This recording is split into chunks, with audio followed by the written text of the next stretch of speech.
pues el día de hoy nos toca la lección número 8,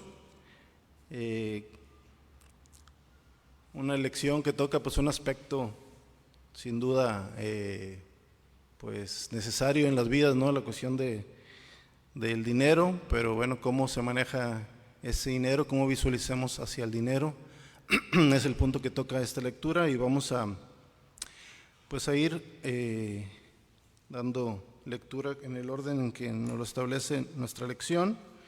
El título de la lección, como lo vemos ahí, dice: de la avaricia al agradecimiento. No sé qué tan presentes tengamos los términos, yo creo que entendemos o logramos entender, pero si es que puede haber ahí alguna incertidumbre en el significado o en la definición precisa, quiero aquí dar lectura brevemente a una definición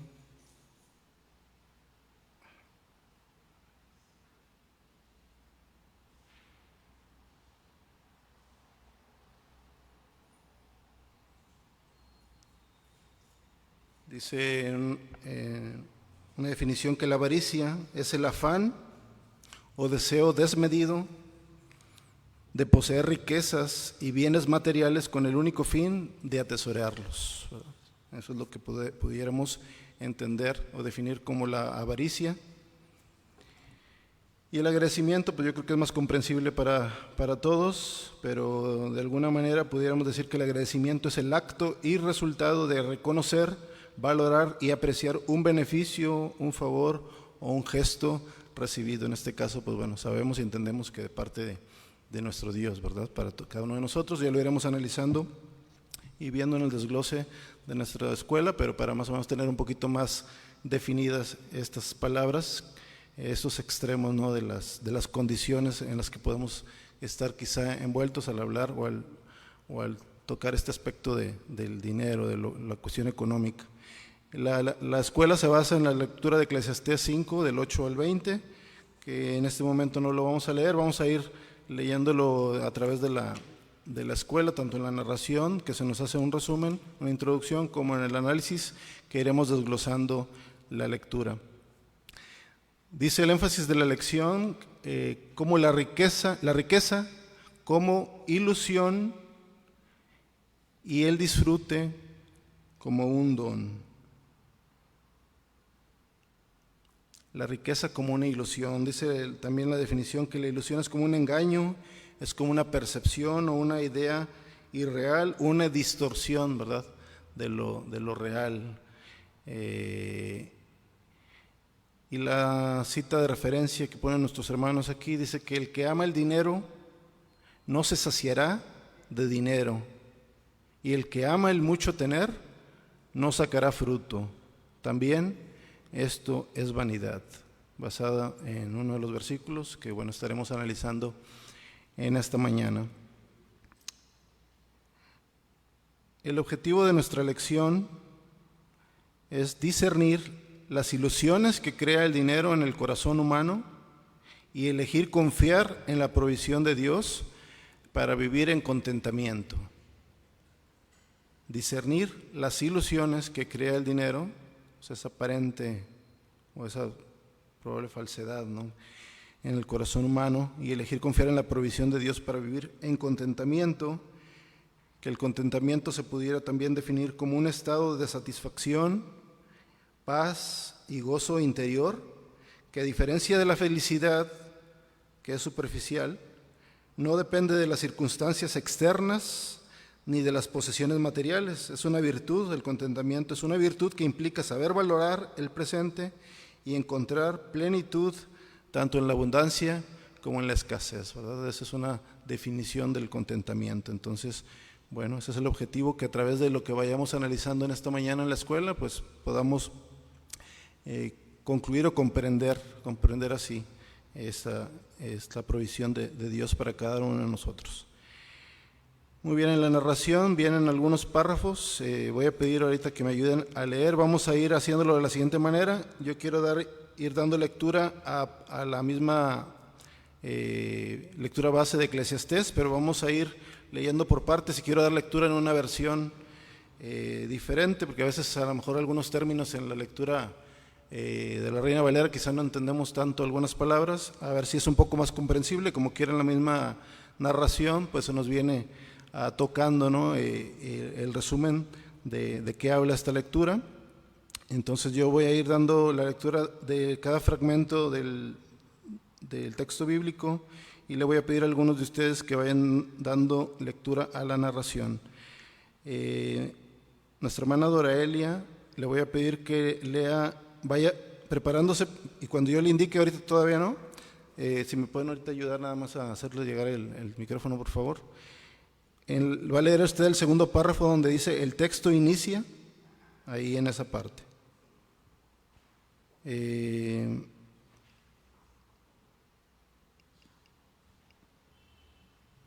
Luego nuestra hermana Celina va a leer donde dice el texto bíblico, en la segunda página, donde dice el texto bíblico, se adentra en adelante.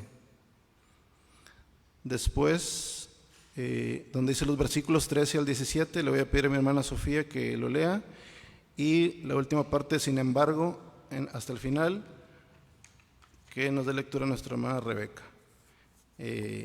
Yo voy a leer el primer párrafo y voy a ir leyendo, antes de que vayan leyendo ustedes, voy a leer la parte bíblica que corresponde a ese fragmento, y bueno, para tratar de comprender un poquito más. Y al final, si alguien quiere hacer un comentario, pues con toda confianza lo puede hacer. Voy a dar lectura en la versión Dios habla hoy, cuando me toque leer, pero vamos a leer primero el párrafo inicial que dice aquí en la narración: Eclesiastés 5, del 8 al 20, presenta uno de los análisis más lúcidos y persuasivos sobre la riqueza en toda la literatura bíblica. Este pasaje no es simplemente una crítica social, sino una radiografía teológica de la condición humana cuando intenta encontrar seguridad y significado de la vida en el dinero. El predicador no es un filósofo que desprecie la vida, sino un sabio que expone la fragilidad de las certezas humanas para conducirnos hacia la dependencia de Dios. Revisemos en contenido en esta sección, y bueno, antes de que lea mi hermana Doraelia, le voy a dar lectura a los versículos 8 y 9 que dicen así: No te sorprendas si en algún país ves que se oprime al pobre y que se hace violencia a la justicia y al derecho, porque a un alto oficial lo encubre otro más alto, y otros más altos oficiales encubren a estos dos, y a eso se le llama progreso del país y estar el rey al servicio del campo. Nuestra hermana Elia nos lee esa parte, por favor. El texto inicia con una observación incómoda. La injusticia económica es parte del mundo caído. Los versículos 8 y 9 describen un patrón estructural donde la corrupción se reproduce en niveles jerárquicos. El sabio no se sorprende, más bien invita a no idealizar los sistemas humanos. Esta sección revela que la búsqueda de justicia perfecta en estructuras humanas es vanidad, porque ninguna institución puede ofrecer lo que solo Dios garantiza. Gracias, hermano. Bueno, voy a dar lectura a los siguientes versículos, del 10 al 12, antes de que mi hermana Celina lea. Y dice así: El que ama el dinero siempre quiere más. El que ama las riquezas nunca cree tener bastante.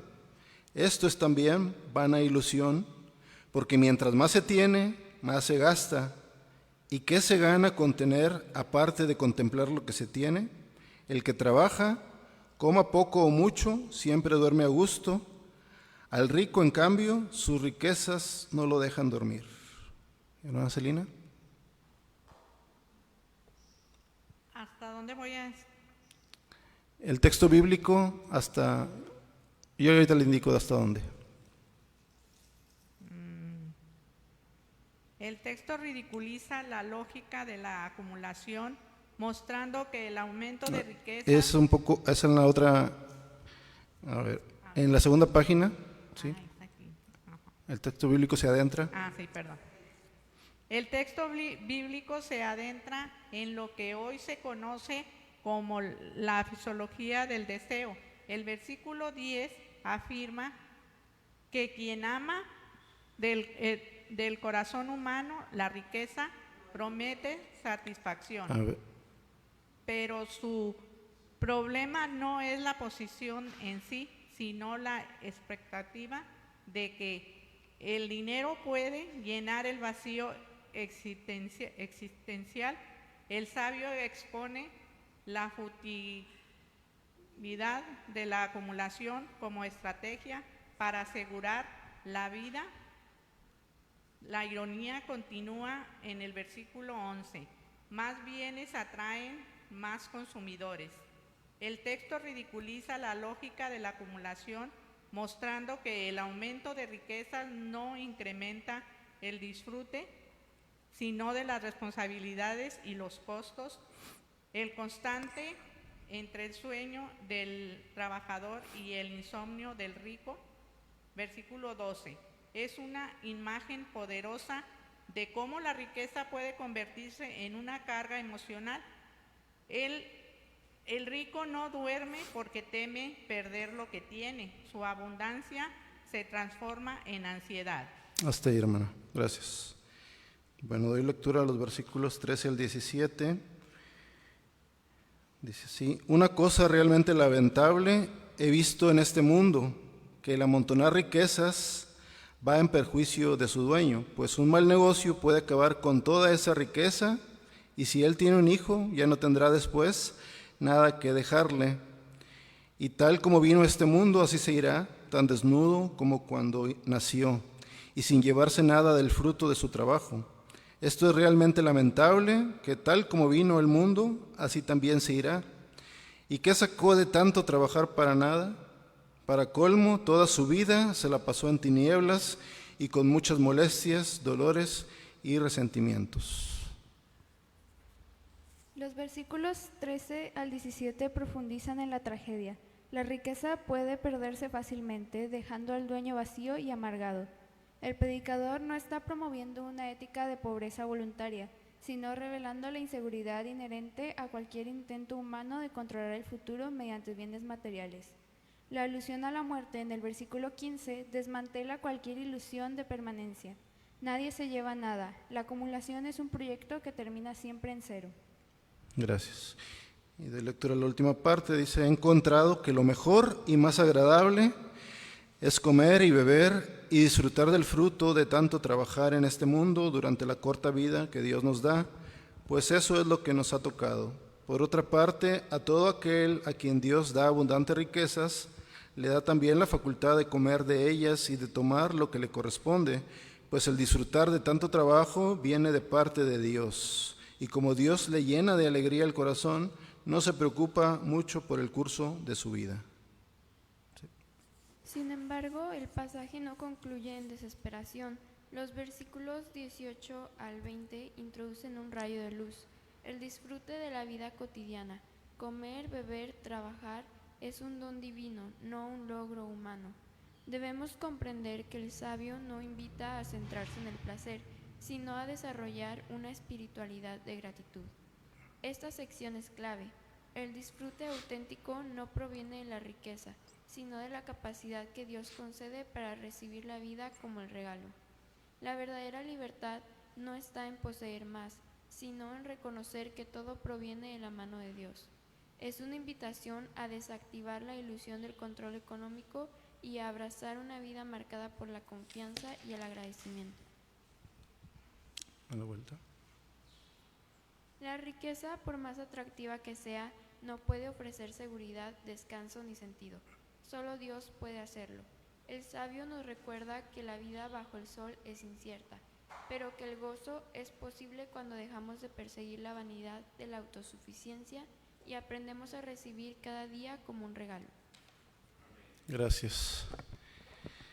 Bueno, pues he ido desglosando ahí el sentido de la lectura. Pues sin duda una lectura interesante. Me llama la atención cuando empieza la lectura, ¿verdad? Como dice, parece que está escribiendo el mundo actual, ¿verdad? Cómo que al final de cuentas, bueno, es el comportamiento humano, ¿verdad? Dice, pues, ¿qué vivió? Obviamente estamos hablando del Salomón, ¿verdad? Que está hablando, el sabio, el predicador, un rey que sabemos que pues tuvo riqueza enorme, ¿no? Él sabía, él tuvo obviamente esa experiencia, ¿no? De lo que implica el dinero, de lo que implica haber convivido con gente rica, con diferentes circunstancias, y bueno, tiene obviamente la perspectiva, ¿no? Para comprender, para entender todo lo que está sucediendo en ese entorno, y es lo que visualiza y empieza precisamente estableciendo o partiendo de lo que es a nivel general la humanidad en el aspecto de la injusticia, de la burocracia, de incluso a lo mejor la posibilidad de corrupción, de las formas en que se puede manejar el poder, el dinero, ¿no? A nivel general, cosas que en la actualidad pues seguimos viendo, ¿no? No es ajeno. Obviamente sabemos, y bueno, pensaba pues en aquel tiempo qué cuestión económica o qué cuestión política hay, porque hoy entendemos de otra manera, ¿verdad? Hoy vivimos en una sociedad en donde hay capitalismo generalmente predominando en el mundo, ¿no? Que pues apenas tiene, no sé, creo que del siglo XVI, XVII, por ahí para acá, que surgió el capitalismo, con ciertos movimientos a nivel internacional, ¿no? Que como lo conocemos, de que cada quien pues haya libre comercio, cada quien se preocupa por lo suyo, cada quien pelea por acumular, ¿no? En algún momento a lo mejor corrientes socialistas, comunistas que buscaban otra manera de ver o de distribuir el dinero, ¿no? Y antes el feudalismo y los reinados y bueno, muchas situaciones que bueno, en los tiempos de Salomón seguramente había su circunstancia especial, pero cómo se sigue repitiendo esa condición en un mundo, como dice aquí, parte de un mundo caído, parte de la humanidad, de todo el entorno en el que podamos estar inmersos. Por eso él empieza alertando y dice, no te sorprendas, pues es algo que puede pasar y que puede suceder, pues para que tengamos precisamente ese equilibrio de no dejarnos llevar por esas condiciones o por esas situaciones, porque si no, pues probablemente vamos a caer en ciertas emociones que bueno, iremos platicando más adelante cuando entremos a la parte del análisis, ¿no? Que experimentamos al vivir, o si es que hemos tenido experiencia o vivir en esas condiciones, ¿no? Y luego pues obviamente pues nos va hablando yendo de la parte general o macro a la parte micro, ¿verdad? Lo personal, qué experiencia tengo, qué puede sentir o qué puede sentir esa persona que dentro de su deseo, dentro de su interés, pues está ese amor, esa inclinación hacia el dinero. Dice que nunca se sacia, lo describe, ¿verdad? A final de cuentas puede ser como una especie de adicción, ¿verdad? Un placer, así como una droga, como hay algo que te puede agradar y te da un placer, pues la mayoría te va generando una tolerancia, ¿verdad? Es una característica, si alguien puede ayudar ahí a abrir la puerta, por favor. A producir un placer que en algún momento llega un momento en el que ya no sacia y deseas más, y luego llega un límite y quieres más, ¿verdad? Ahí revisaba un texto y ejemplificaba como cuando tienes sed y estás quizá en el mar y bebes agua salada y aparentemente te quita esa sed por un momento, pero luego esa agua salada te da más sed y quieres más y acabas pues sufriendo consecuencias, ¿no? de aquello que en un momento aparentemente puede ser bueno, pero luego se convierte en algo dañino. Bueno, así es la condición también a donde puede llevar el dinero. Y me preguntaba, bueno, pero pues ¿nosotros realmente aplicaría esto, ¿verdad? A lo mejor nuestras preocupaciones no es tanto el dinero, ¿no? Bueno, no sé, bueno, es parte de lo que vamos a ir ahorita analizando y ver si nos identificamos o qué provecho podemos sacar, ¿no? De la lectura de acuerdo a nuestra condición, ¿verdad? Porque a lo mejor en algún momento podemos visualizar a esos multimillonarios, a esa gente que a lo mejor, pues no sé, en un minuto pueden estar ganando millones y en otro minuto pues están perdiendo o hasta yéndose a la quiebra, ¿no? Pero bueno, hay cosas que probablemente puedan aplicar en nosotros y vamos a ir analizándolos a través de la lectura, ¿no? Todo lo que implica esta situación, este entorno, este riesgo, ¿no? del dinero, y sin duda el dinero pues no es malo, ¿verdad? Sabemos, es necesario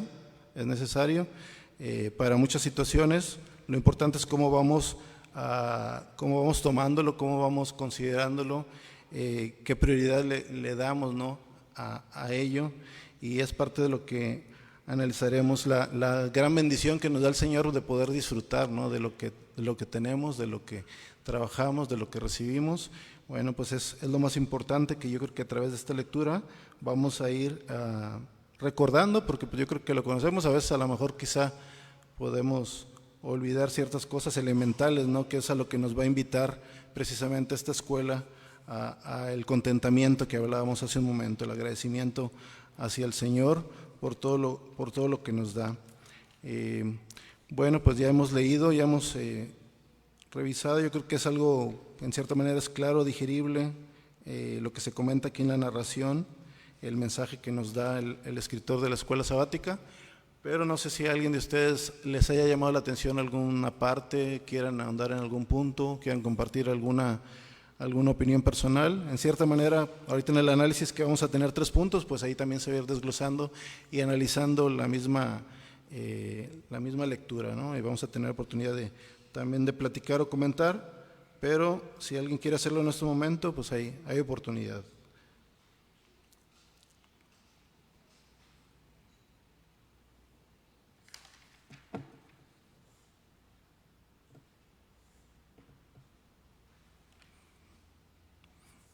Muy bien, bueno, entonces vamos a hacer 3 grupos. Quiero pedirles a que me ayuden a participar. La verdad es que está en cierta manera, bueno, yo lo veo en cierta manera ágil, porque son puras preguntas que vienen. Vamos más que nada a expresar nuestras opiniones basadas en las lecturas que están ahí en la misma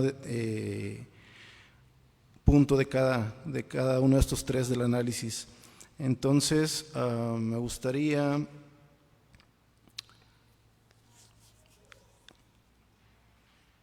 pedirle a mi hermana Lina si se puede unir con los hermanos que están aquí, con el hermano Juan. Y en esta mi nave del lado izquierdo les voy a pedir que nos ayuden a comentar del punto número 1. Ahí en grupo van a dar lectura a esos textos, solamente son 2 textos, y discutir acerca de esas preguntas, ¿verdad? A ver qué opinan, qué opinan ustedes acerca de esas preguntas, y darnos su opinión, compartir su opinión aquí con toda la iglesia. En el punto número 2, al grupo que está allá atrás, donde está mi hermano Eliud y el resto de los hermanos, si nos ayudan a darle lectura o a ir desglosando esas preguntas de la parte 2. Y en la parte 3, aquí la familia de mi hermano Pastor, que nos ayuden igual a dar lectura y a desglosar, a dar su opinión, a responder a estas preguntas que se comentan. Entonces, bueno, yo creo que tenemos suficiente tiempo estamos a buen tiempo para que platiquen con calma, quizá, no sé, 5 o 10 minutos, para que hagan el análisis, que se distribuyan a ver cómo quieren comentarlo, y que podamos participar todos y pues bueno, sacar provecho de estas preguntas.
Llevamos 10 minutos, pero veo que todavía están ahí ocupados. Les voy a dar 5 minutos más para que acaben con calma.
Bueno, ya pasaron 5 minutos más, ya vamos a tratar de ir concluyendo. Para nuestros hermanos que están en la transmisión, les agradecemos ahí que sigan con nosotros. Han de decir qué está pasando allá, que no oyen ruido. Bueno, aquí están nuestros hermanos, estamos en 3 grupos.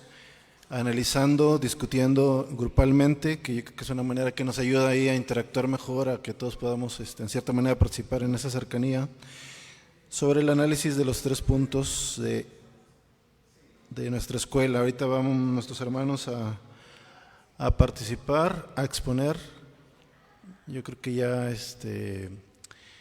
hemos ido más o menos ahí interactuando, teniendo opiniones, y vamos a escuchar los comentarios de nuestros hermanos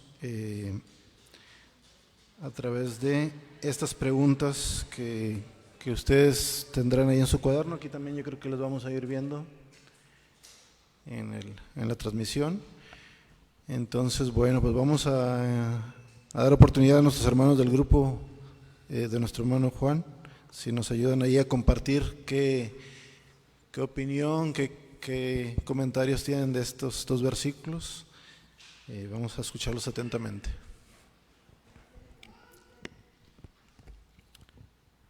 Sí, mira, aquí la parte del análisis, número 1 dice la pregunta, dice, la injusticia económica es parte del mundo caído. Revisen Eclesiastés 5, del 8 al 9. Y dice la lectura,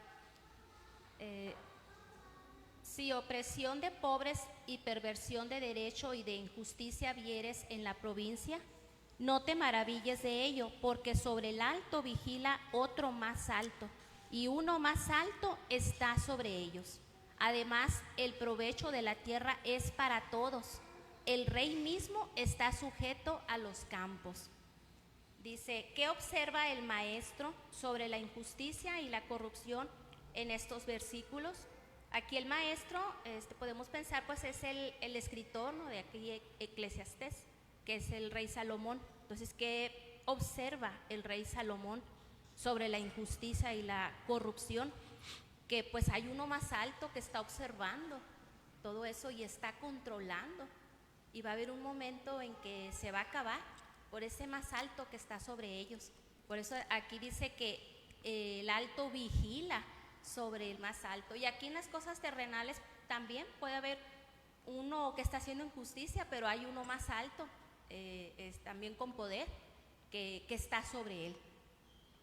Bueno, es lo que explica el punto número 1. Bueno, es una explicación, ¿no? Para no seguir con los demás, que les tocó el número 2 y el número 3 a la hermana Dora, para no adelantarme. Gracias. Bueno, ya lo explicó la hermanita. A mí me tocó uno más alto está vigilando. Siempre que hay alguna persona que comete algún delito, alguien lo está vigilando, pero al que está vigilando hay otro que también lo está vigilando a él, pero luego hay otro más alto, y el más alto dedujimos que es Cristo. Él es el que viene a hacer justicia para todo aquel que fue despojado de sus bienes o algo así. El número 3 dice, ¿qué emociones provoca ver injusticia? Frustración, enojo, resignación o esperanza. Entonces, quedamos en que tenemos que abocarnos en la esperanza. Aun cuando se nos haya hecho injusticia, no podemos estar frustrados. Sí, a veces sentimos frustración, a veces sentimos enojo, resignación, pero la mayor, como cristianos, es la esperanza. Amén. Gracias, hermana.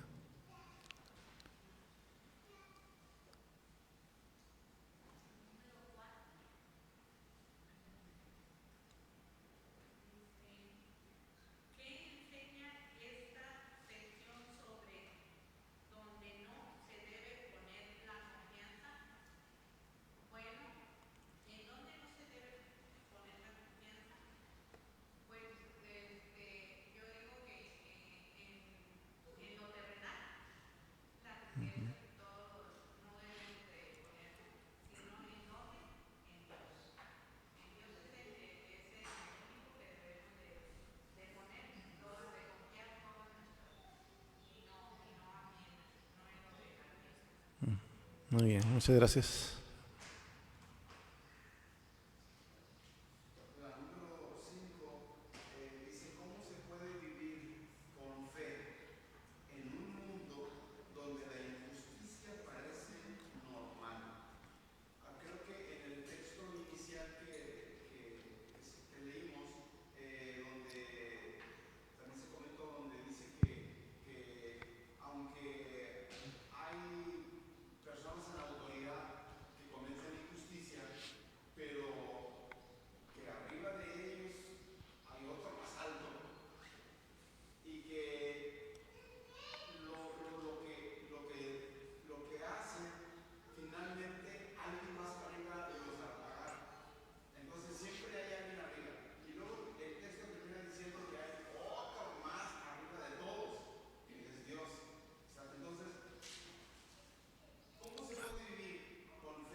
Gracias, hermano. Sí, muy interesante, ¿verdad? Porque como dice, pues la verdad es que como humanos, pues la reacción a veces pues depende cómo esté nuestro ser realmente, ¿verdad? Y esa es la invitación de hoy a analizar, que obviamente hay cosas en nuestra comunidad, en nuestra sociedad, que han estado por miles de años, porque el escritor, pues bueno, ¿cuántos años va de que escribió y siguen pasando mismas injusticias, mismos problemas sociales? Pero realmente, ¿cómo estoy yo? ¿Realmente estoy humano? ¿Realmente estoy más espiritual? Porque, como dice la palabra, ¿verdad? La abundancia del corazón habla la boca. ¿Qué es lo que sale realmente en esas situaciones? ¿Realmente estoy lleno de Dios? ¿Estoy alimentándome del Señor como para poder estar preparado para reaccionar con esa esperanza, con esa tranquilidad y con esa confianza? Bueno, pues es parte de lo que tenemos que ir analizándonos sin duda, ¿no? Y es parte de estas escuelas que nos ayudan, nos invitan a que esa sea la reacción, pero bueno, hay que ir trabajándola, no es algo que se va a dar mágicamente, instintivamente. Obviamente hay que orar, hay que pedir, hay que trabajar, ¿no? A través de las disciplinas espirituales, que es lo más complicado, yo creo, ¿no? El día a día, esa relación que podamos tener con el Señor para poder tener precisamente esas reacciones. Obviamente no quiere decir que, pues bueno, nos dejemos, que no hagamos nada, que pues bueno, esperemos en Dios. Pues hay que actuar en lo posible, ¿verdad? Siempre de las posibilidades de lo justo, de lo que está normado, porque pues para eso también hay leyes, hay cosas establecidas que a veces, bueno, hay malos usos, bueno, ya es otra cuestión que el Señor lo ve, como dicen, como nuestros hermanos ya comentaban, pero bueno, hacer lo posible siempre con la esperanza y la confianza en nuestro Señor, ¿verdad? Que al final de cuentas en algún momento pues hará justicia. Antes en la antigüedad era casi inmediato, ¿verdad? Pasaba algo y te morías o venía el castigo inmediatamente. Ahorita ya no es así como antes, ¿verdad? Ahora, bueno, en algún otro momento vendrá esa justicia, pero hay que tener esa confianza en nuestro Señor. No sé si alguien tenga algún comentario, si no, para avanzar con el punto 2, vamos a darle la palabra a nuestros hermanos del grupo que está allá atrás.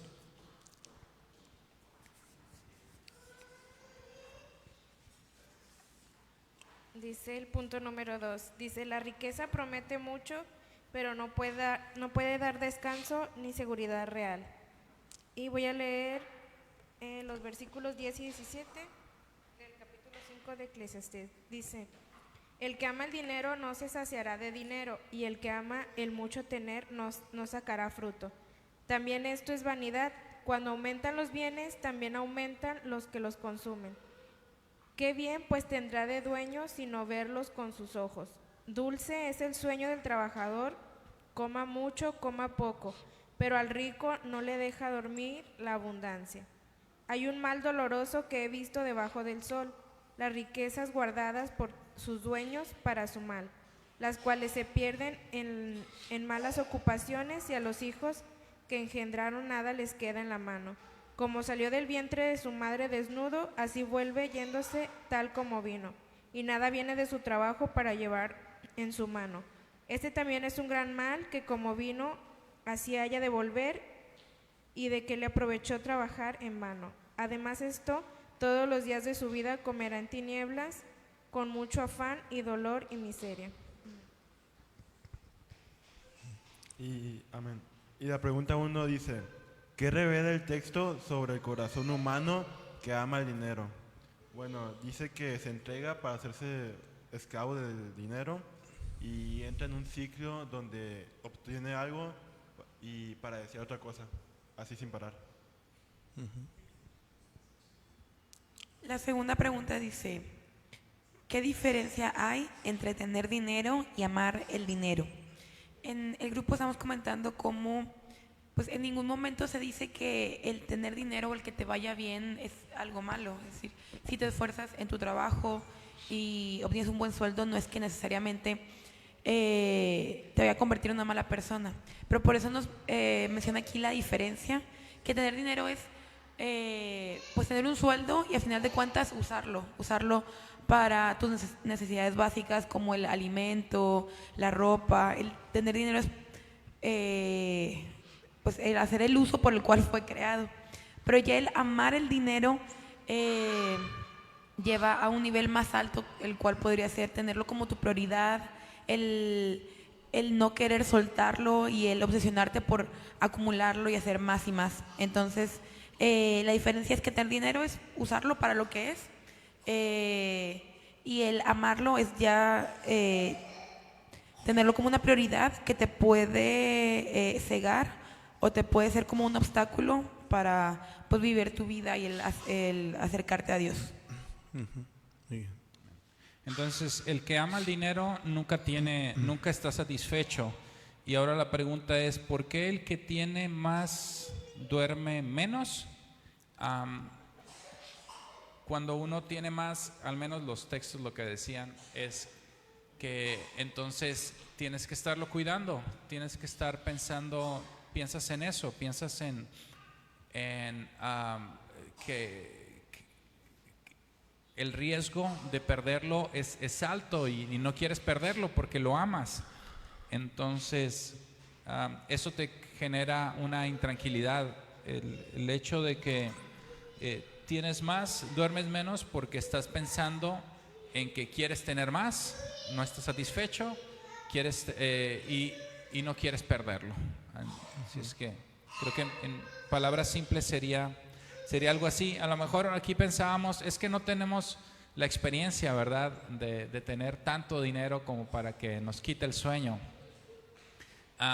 Pero pudiéramos nosotros estar con la idea de que quisiéramos tener más para poder tener tranquilidad, y el sabio nos hace ver que la tranquilidad no va por ese lado, no va por el acumular más riquezas, y la realidad es que el que acumula más riquezas no va a alcanzar la tranquilidad que busca.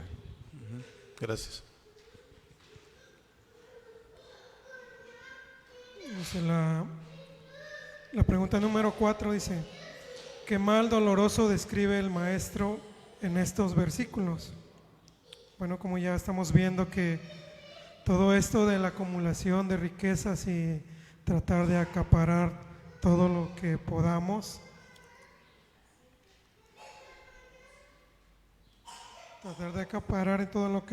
pues dice, pues es un mal doloroso, dice.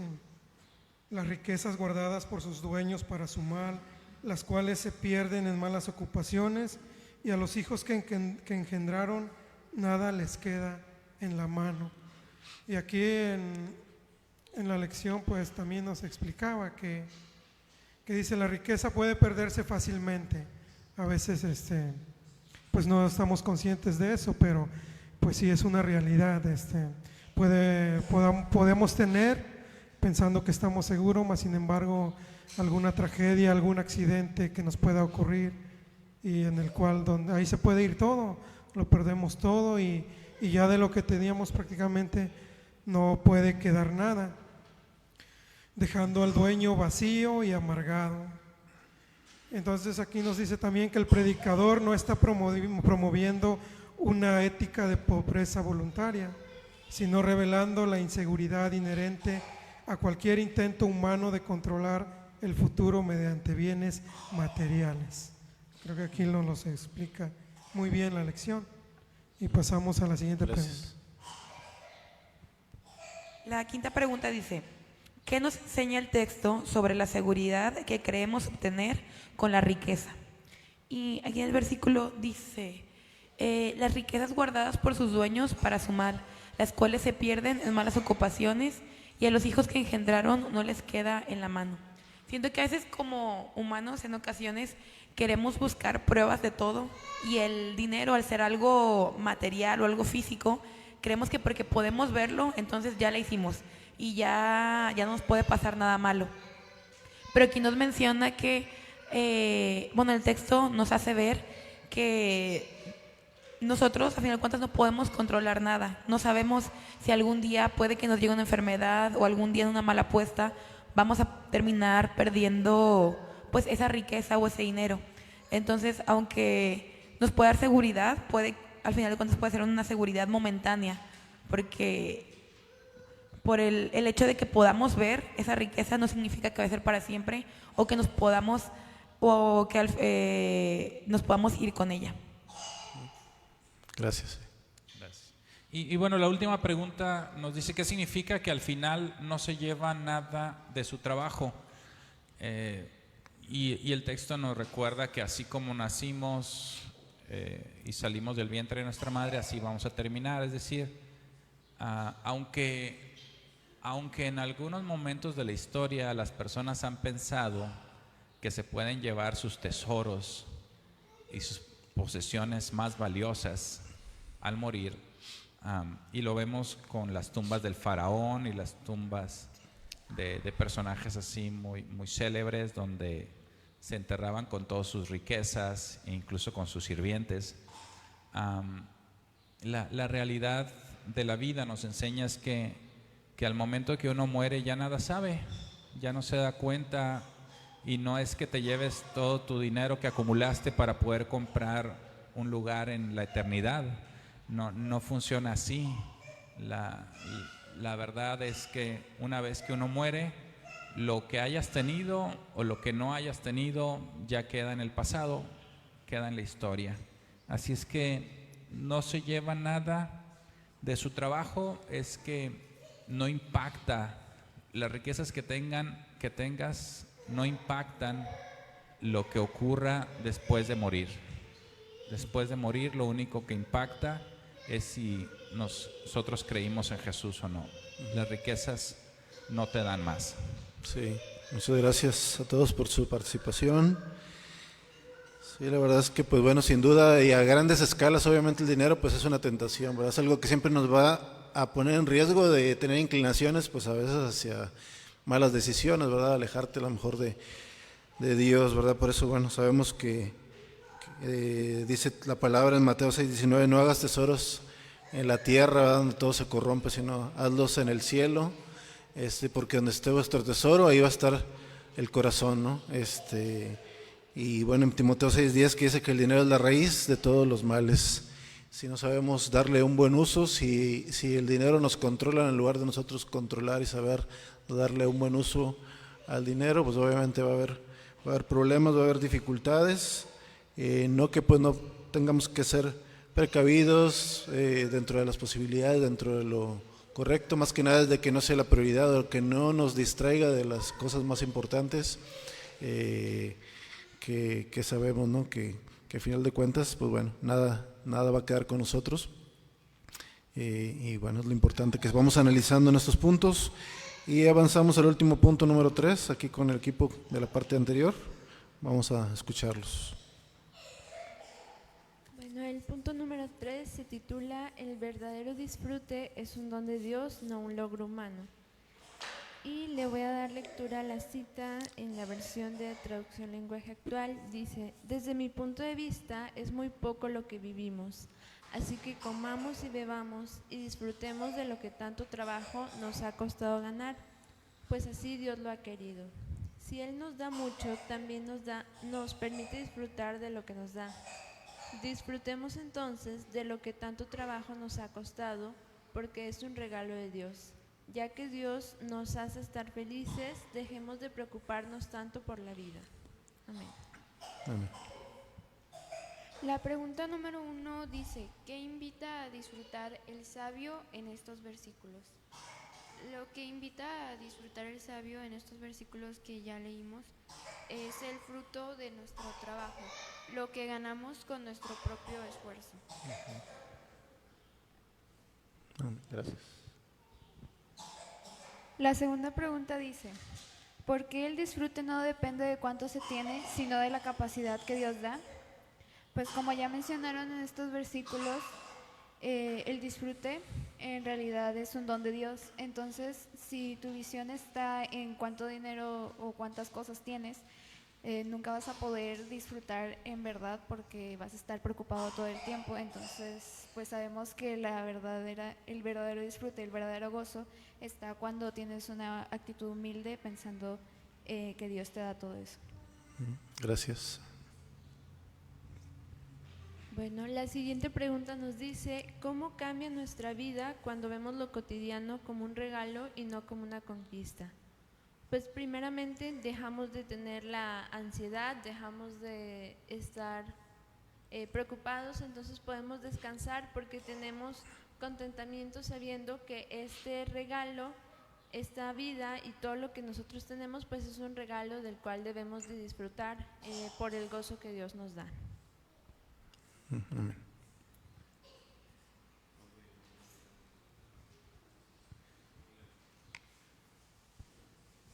la respuesta a esta pregunta. ¿Cómo le hago? Dice, ¿qué diferencia hay entre disfrutar, escapar o consumir?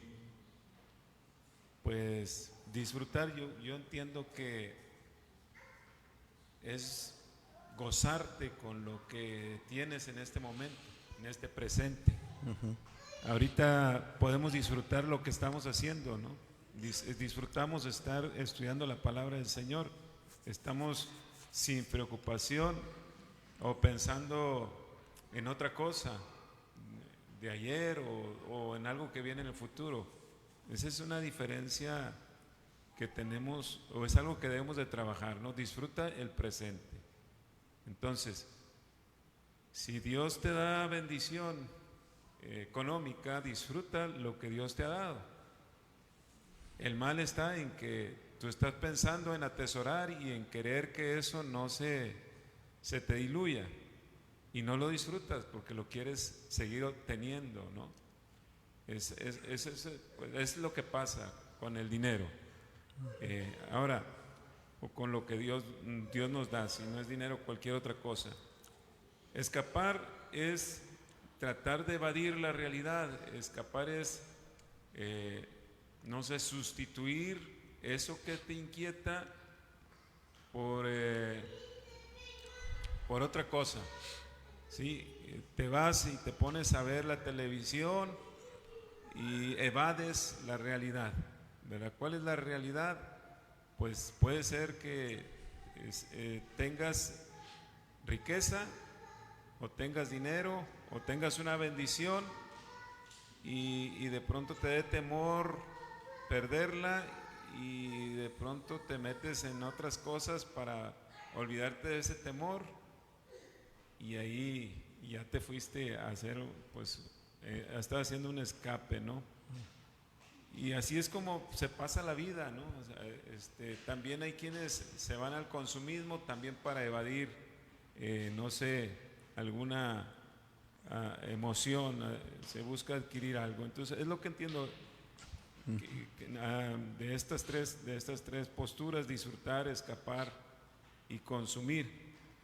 Entonces esto pasa a diario, ¿no? Gracias.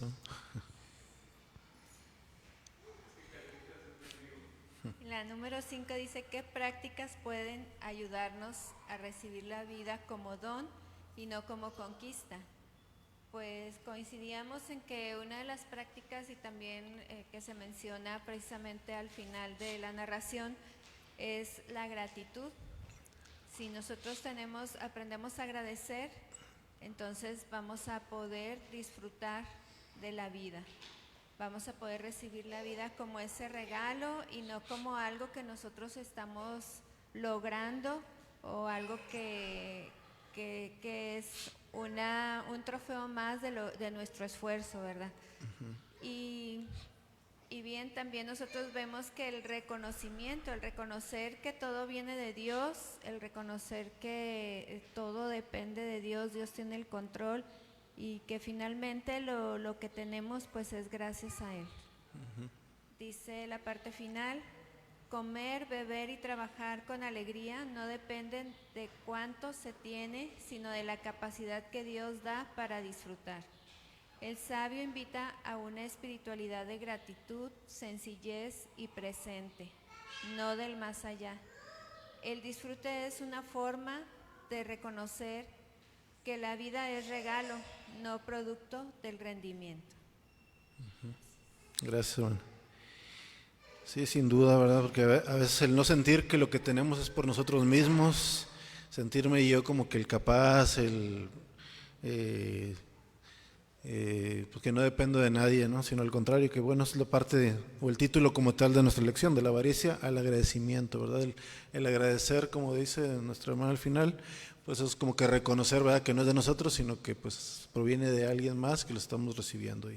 Y bueno, eso lo vamos a ir viendo ahorita en la aplicación, porque vienen algunos aspectos que yo creo que nos van a ayudar para poder pues aplicar en nuestras vidas, y vamos a ir viendo qué puede en nuestras mentes, vamos a ir analizando qué podríamos aplicar a partir de este momento para poder mejorar esta relación con el dinero. Dice en la aplicación que las Escrituras nos enseñan a comprender que en la condición humana el dinero es más que un simple objeto.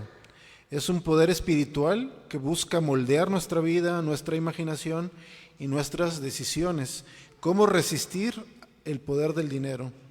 Vienen aquí 4 puntos que vamos a ir analizando. Viene el punto de desenmascarar al dinero como poder, de ser generosos, de ser sencillos y de confiar en Dios. En el punto 1 dice desenmascarar el dinero como poder. El dinero se convierte en un señor cuando le atribuimos seguridad, identidad o futuro. Examinar qué promesas nos hace el dinero.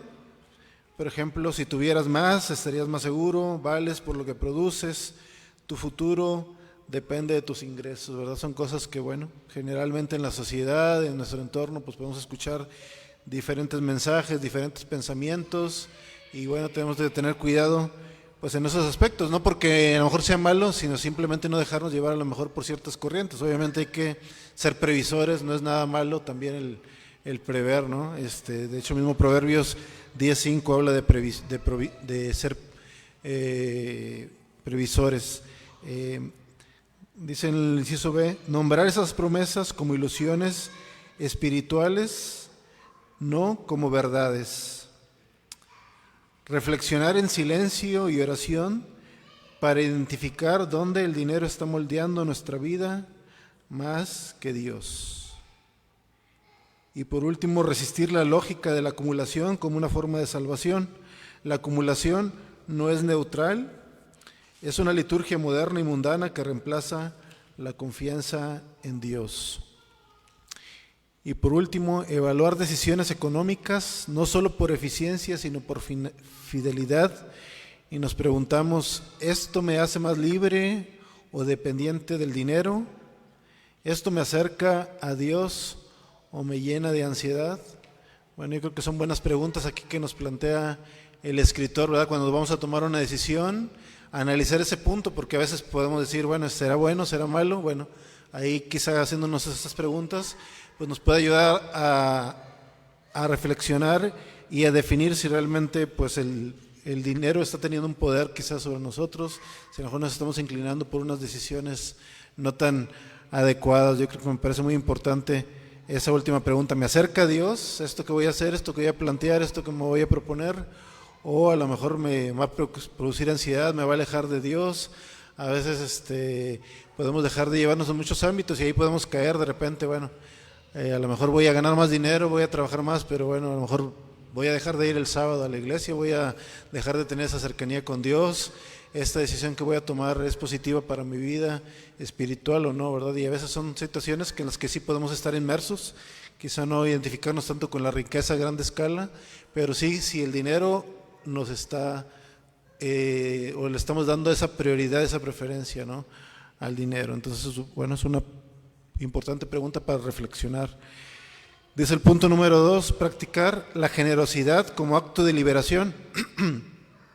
Muy interesante este punto. Dice, la generosidad es una forma de romper el poder del dinero, ¿verdad?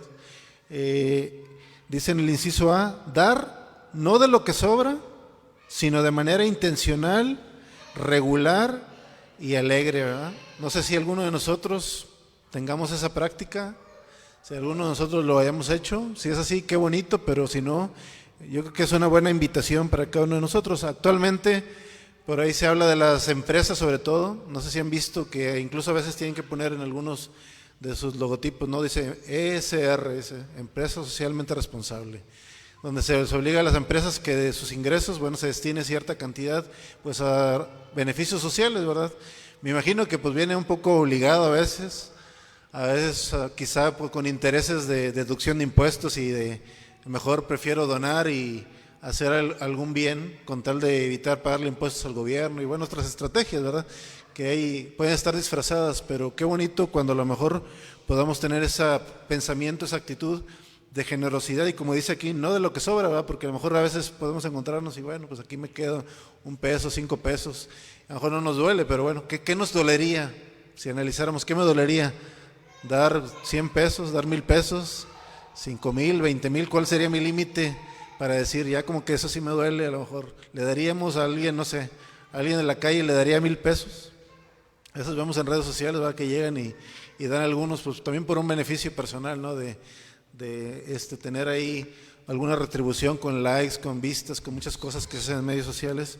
Pero qué bonito cuando hay, como dice aquí, de manera intencional y sobre todo ese regular, ¿verdad? No nada más de una vez, sino ya tener un hábito de decir, cada semana voy a hacer algo, voy a hacer una acción, voy a ir con un hermano que a lo mejor tiene una necesidad y voy a ir y visitarlo y darle una despensa, darle una ayuda económica o alguna persona que no conozco, bueno, de muchas maneras.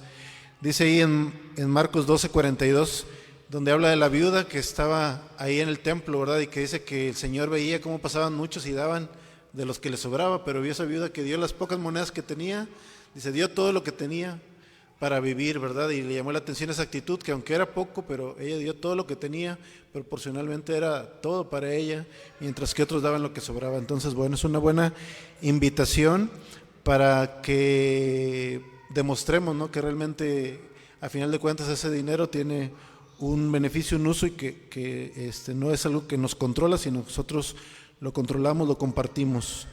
Dice en el inciso B, involucrarse en prácticas comunitarias de solidaridad, fondos comunes, apoyo mutuo, compartir recursos, así como en la antigüedad, ya sé que todos compartían propiedades y que las donaban para el servicio de la iglesia y que comían juntos y bueno, prácticas muy bonitas que bueno, que ojalá que podamos reflexionar qué podemos hacer aplicable en nuestra vida. Ver la generosidad como un acto espiritual que declara, el dinero no gobierna mi vida. Bueno, muy bien, ese es el segundo punto de la invitación a ser generosos para darle ese uso también al dinero de una manera positiva de compartir. No sé si mi hermano pastor quería hacer algún comentario. ¿Sí? Más adelante, ok. Bueno, si alguien quiere hacer algún comentario me puede interrumpir con confianza. En el punto número 3 dice recuperar la sencillez como un estilo de vida alternativo. El predicador no propone seguir la pobreza, ¿verdad? No quiere decir que al no darle importancia al dinero dice, bueno, pues todos mejor vamos a quedarnos sentados y hay que el gobierno nos mantenga y pues va a llegar el dinero en algún momento, ¿no?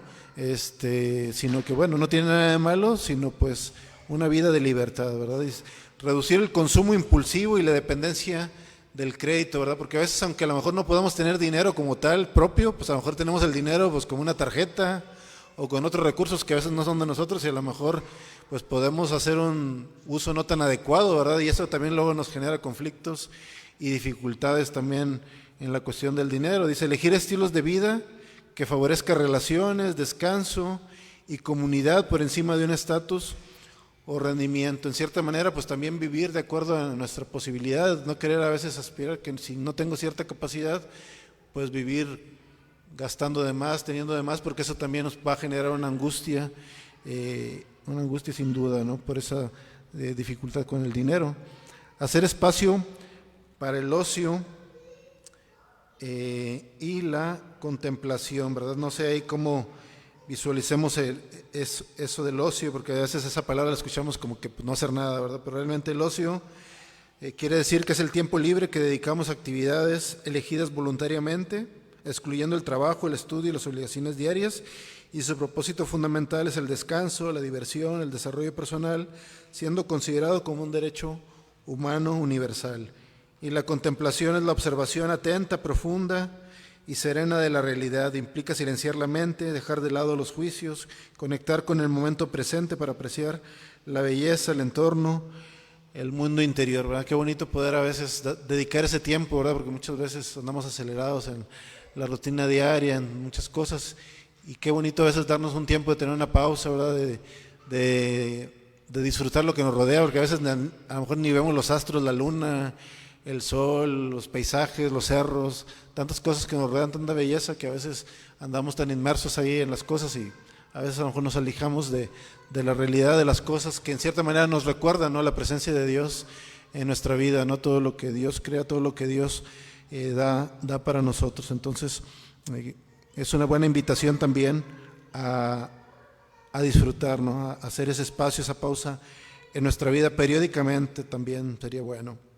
El disfrute sencillo como resistencia al ritmo económico que existe una productividad constante, ¿verdad? A veces depende obviamente de nuestras actividades, nuestras responsabilidades. Hay alguien que a lo mejor está en una empresa, en alguna actividad donde sí hay presión y a lo mejor es exigido, ¿no?, a cumplir con ciertas metas, con ciertas situaciones que te generan un estrés, una preocupación, o bueno, las mismas metas o preocupaciones que nosotros nos podemos generar, pero Dios nos ayude también pues a tener esos momentos, ¿no?, sobre todo de conexión con el Señor, que es importante, a través de la palabra, a través de la oración, a través de diferentes cosas que podamos establecer en nuestros hábitos, ¿no?, para también tener esos momentos de sencillez, ¿no?, de disfrutar de las cosas pequeñas, de las cosas que realmente son más importantes, más que el dinero como tal, ¿verdad?, de la convivencia con nuestra familia, de esos momentos con la pareja, con nuestros hermanos, con nuestros cercanos, etcétera, ¿no?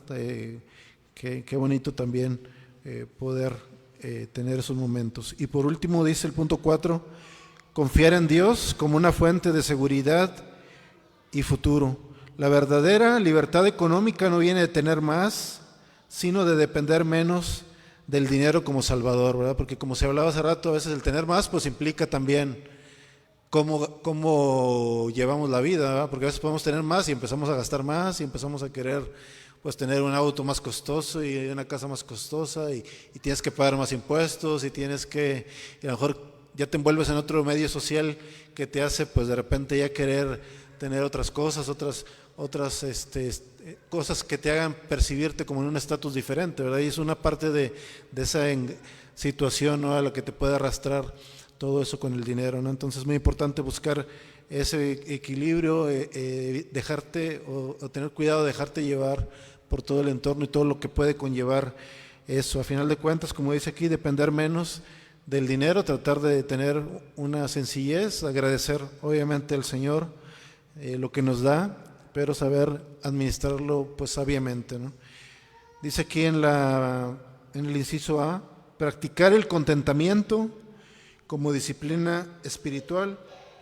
Ya al inicio, pero les vuelvo a recordar, el contentamiento dice una definición que es un estado de satisfacción, paz y gozo interior, que a diferencia de la felicidad superficial no depende de las circunstancias ni de las posesiones, sino es una virtud que implica saber valorar el presente y encontrar una plenitud tanto en la abundancia como en los momentos que hay escasez. Entonces, bueno, aquí nos invita el escritor de la escuela que podamos practicar esa disciplina, el contentamiento.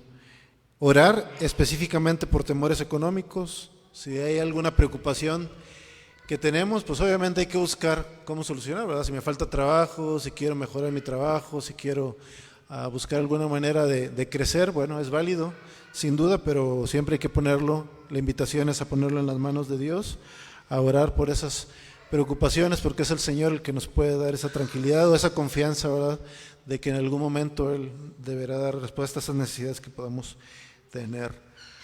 Recordar que la provisión de Dios no siempre coincide con la lógica del mercado, ¿verdad?, porque a veces pues podemos aspirar de que, bueno, pues si yo pido, si yo más me esfuerzo, ¿verdad?, a lo mejor la lógica puede decir, me esfuerzo más, trabajo más y voy a tener más, y a veces las cosas no son proporcionales, ¿verdad? Y cuando a veces nuestra expectativa, nuestra aspiración no coincide con los resultados, pues puede venir precisamente esa frustración, esa desesperación, esa emoción, ¿no?, adversa, y es muy importante, ¿verdad?, saber que a veces las cosas a lo mejor no siempre se van a dar como uno pudiera esperar, pero saber que, pues bueno, mientras tengamos lo necesario y lo indispensable, pues hay que saber tener ese contentamiento, y Dios pues sabrá responder a cada uno de acuerdo a lo que Él tiene planeado en ese aspecto de nuestras vidas, ¿no?, que no es el fundamental, sin duda es un aspecto importante, pero no es el aspecto fundamental cuando ya buscamos precisamente las cosas más importantes en la vida y sobre todo a futuro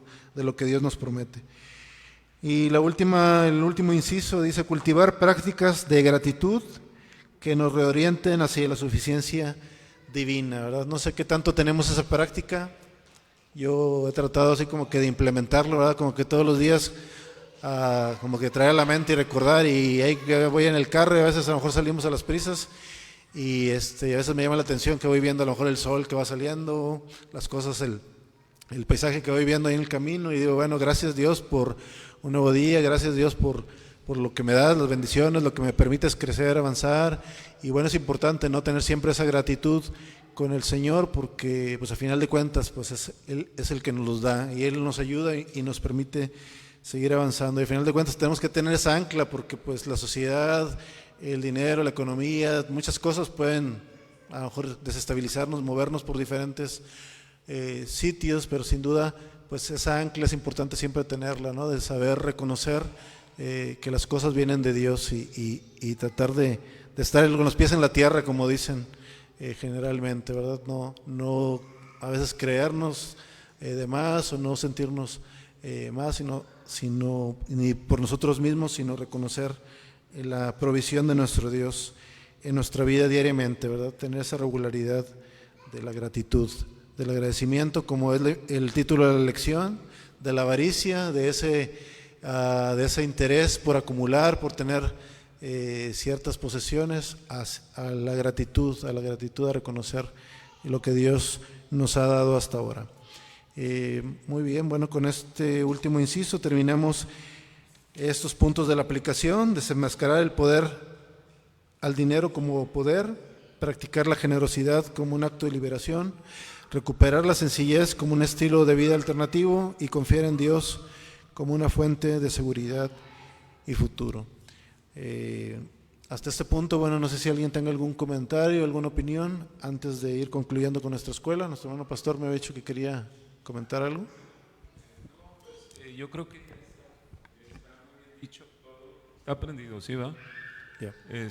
Pues hemos entendido que pues el mal está ahí, ¿no? En el dinero, en la avaricia, en querer tener, y pues no es solamente dinero, ¿verdad? Bienes materiales de todo tipo, de manera desmedida, y no disfrutarlo, ¿verdad? Y no disfrutarlo pues es triste. Entonces tener lo que Dios te ha dado, disfrutarlo, vivir agradecido, bendiciendo a Dios, contentamiento con lo que tienes, tampoco estresado o preocupado por lo que quieres o que el mundo te pide que vivas, ¿no? Si alguien tiene un automóvil nuevo, último modelo, pues qué bueno, bendito Dios, disfruta el que tienes. Si Dios le da a alguien, bueno, pues qué bueno que Dios lo está bendiciendo, pero no te preocupes por querer tener lo que otros tienen, no te amargues por no tener lo que pues otros tienen o han logrado, ¿no? A cada quien, dice el sabio, el predicador, a cada quien, o para cada quien Dios tiene su tiempo, ¿no? Entonces disfrutemos los tiempos que Dios nos está dando, gocémonos, alegrémonos con que tengamos un buen trabajo y tengamos que comer y que vestir, y disfrutemos eso, ¿verdad? Eso es lo que yo he aprendido, con eso me quedo en esta lección. Y cuando hay algún pensamiento así, pues aquí nos recomienda orar, ir a Dios, presentarnos delante de Dios y pedirle que Él sea nuestra fortaleza, ¿no? Que esos temores que pueden venir porque ¿qué voy a hacer el día de mañana si mis hijos van a estudiar o yo me enfermo, o qué va a pasar el día de mañana que yo ya no pueda trabajar? Son temores que vienen, ¿verdad? Por eso por eso hablábamos de que hay que desenmascarar eso, ¿no? Hay que quitar esas ideas, porque el dinero no te da la seguridad del día de mañana. El único que te da la seguridad de que vas a estar bien, de que vas a poder salir adelante, de que vas a tener paz en el momento de dificultad, de que pues es Dios que te va a sostener ahí, ¿no? Entonces esa es la única seguridad que nosotros debemos de tener, es Dios. Desde luego ya dijimos que no debemos dejar de interesarnos en ello, pero no tenerlo como algo que nos abrume, que nos esté preocupando. Sí. Gracias. Muchas gracias. Pues muchas gracias a todos por su participación, por sus comentarios. Gracias a nuestros hermanos que nos estuvieron siguiendo ahí en la transmisión. Y pues bueno, nos ponemos de pie, vamos a leer todos juntos por favor la conclusión para seguir con nuestro programa. Y bueno, al final No, se acercan conmigo porque ahí traigo algo para compartirles a cada uno de ustedes al final por su participación. Leemos todos juntos la conclusión. Nos llevamos el desafío de desactivar la idolatría económica y recuperar una vida donde el dinero es un siervo útil, no un amo exigente, por cuanto esto significa vivir con libertad y gratitud, generosidad y discernimiento, sabiendo que nuestra seguridad no está en lo que poseemos, sino en aquel que nos sostiene. Amén. Dios los bendiga, gracias a todos y recibimos a nuestra hermana Dora para continuar con el programa.